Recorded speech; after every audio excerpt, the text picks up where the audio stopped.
আমরা সকলে জানি পুলসিরাতের পুল আমাদেরকে পার হতে হবে। এই পারে পুলসিরাতের পুল পার হওয়ার পরে ওই পারে জান্নাত, আর পুলসিরাতের পুলের নিচে হবে জাহান্নাম। হাসরের মাঠ, এই পারে হাসরের মাঠ, ওই পারে হচ্ছে জান্নাত, আর নিচে কি ভাই বলেন? নিচে কি বলেন?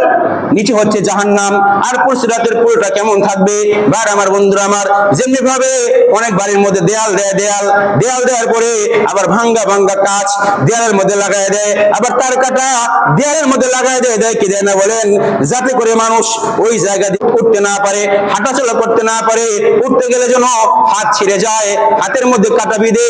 তো ভাই আমার বন্ধুরা আমার, পুলসিরাতের পুলটা হবে এমন যে এই পুলসিরাতের পুলের মধ্যে তার কাটা লাগানো থাকবে চুক্কা চুক্কা, কাঁচ ভাঙ্গা থাকবে চুক্কা চুক্কা, এবং পুল পার হওয়ার সময় আলো থাকবে না, অন্ধকার থাকবে। কি থাকবে বলেন?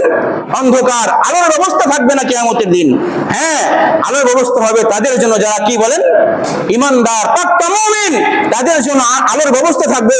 আল্লাহ তাআলা সূরাতুন নূর, নূর মানে আলো, আলো নামক একটা সূরা কোরআন শরীফের মধ্যে নাযিল হয়েছে। 40 নম্বর আয়াত আল্লাহ তাআলা বলতেছেন, ওয়া মান লাম ইয়াজআলিল্লাহু নূরান ফামা লাহু মিন নূর। আল্লাহ তাআলা যাদের জন্য নূরের ব্যবস্থা করবেন, আল্লাহ তাআলা যাদের জন্য আলোর ব্যবস্থা করবেন, তাদের পক্ষে ছাড়া আর কারো সামনে কি থাকবে না বলেন? কোন আলো থাকবে না। অন্ধকারে আপনার পুলসিরাতের পুল পাড়ি দিতে হবে।